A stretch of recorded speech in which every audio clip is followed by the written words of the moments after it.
namang nagbabagang balita. Isang mayora na diriwang ng kanilang 11 na kaarawan. Nandito si Amita C para iulat ang buong balita. Thank you, Lynette. At kasulukuyang nandito ako sa munisipyo kung saan napaka-ingrande talaga ng selebrasyon ng ating mayora. Halina tunghayan natin lahat ang storya ng ating minamahal na mayora. I can't forget the hour, that moment with you. Then I have realized love's growing deep inside. I feel the beating of my heart.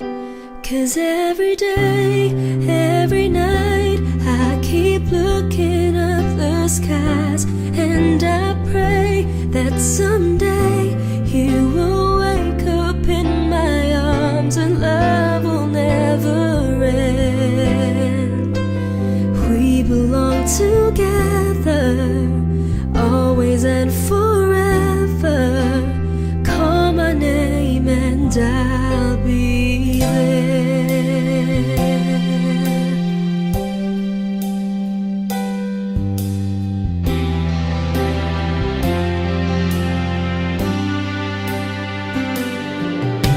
Spending my days and nights just thinking of you.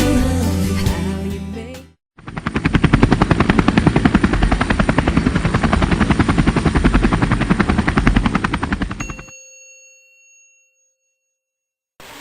I said, yes, Lord, yes, Lord, yes, yes, Lord, yes, Lord, yes, Lord, yes, yes, Lord, amen. Hello, babe! Happy birthday! Ayun, and thank you kasi ikaw na yung nagiging ate namin, and thank you kasi for guiding us sa mga projects, sa mga quizzes, tapos thank you kasi even a year pa lang tayo naging friends, andyan ka pa rin lagi, and ayun, happy birthday, I love you, and I hope our friendship will last forever. Happy 19th birthday, Beb. Ito yung surprise namin. Surprise! Hindi, yun. I-adjust lang namin nung kahapon. Kasi alam namin na nag-expect ka na. So, ito na talaga yun. Ito na talaga yung surprise namin sa'yo. Happy 19th birthday ulit. Sana you have all your wishes. And continue mo lang yung pagiging faithful mo kay God. And sobra. Amen. At dahil dun kakanta ko. One way, Jesus, you're the only one that I could live for.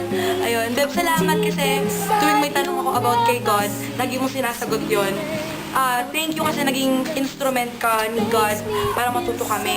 And Beb, salamat din sa pagtulong sa mga homework and projects. Kahit sobrang tigas ng ulo namin minsan, stress ka na. Salamat sa pagtsatsaga. And I love you so much. Sobra-sobra. Happy birthday! Happy birthday! Happy birthday! Happy 19th birthday! Birthday, Bebs.